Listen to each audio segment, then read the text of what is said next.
उत्तर प्रदेश सरकार ने 17 नवंबर को लखनऊ में एक एफआईआर दर्ज होने के बाद हलाल प्रमाणित खाद्य पदार्थों के उत्पादन, भंडारण और वितरण और बिक्री पर राज्यव्यापी प्रतिबंध लगा दिया है।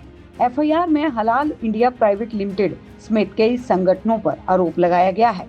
मुस्लिम समुदाय के बीच बिक्री बढ़ाने के लिए उत्पादों को हलाल के रूप में प्रमाणित करना।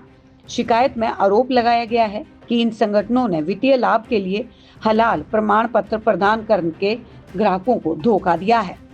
हलाल एक अरबी शब्द है जिसका अर्थ इस्लाम में वैध या अनुमेय है, जो इस्लामी न्याय शास्त्र द्वारा स्वीकृत वस्तुओं या कार्यों से संबंधित है। आहार के संदर्भ में या उस भोजन को संदर्भित करता है जो इस्लामी कानूनों में उल्लेखित विशिष्ट दिशा निर्देशों का पालन करता है। अभ्यासी मुसलमान हलाल और हराम खाद्य पदार्थों के बीच अंतर करने के लिए इन दिशा निर्देशों का पालन करते हैं। हलाल खाद्य पदार्थों को भोजन के स्रोत और प्रसंस्करण से संबंधित संगठन मापदंडों को पूरा करना होगा।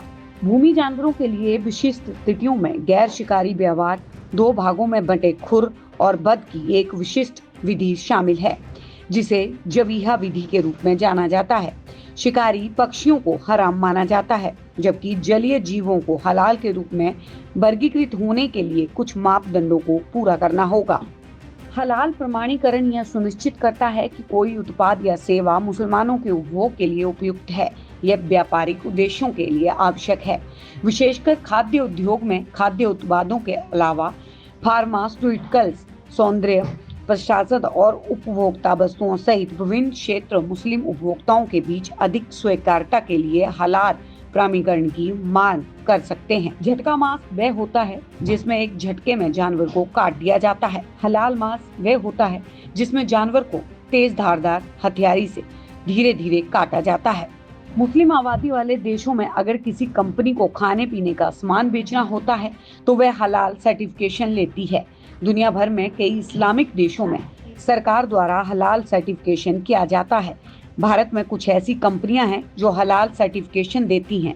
हलाल सर्टिफिकेशन को इस बात की गारंटी माना जाता है कि संबंधित प्रोडक्ट में किसी तरह की मिलावट नहीं है और उसमें किसी ऐसे जानवर या उससे वाय प्रोडक्ट का इस्तेमाल नहीं हुआ है जिसे इस्लाम में हराम माना गया है।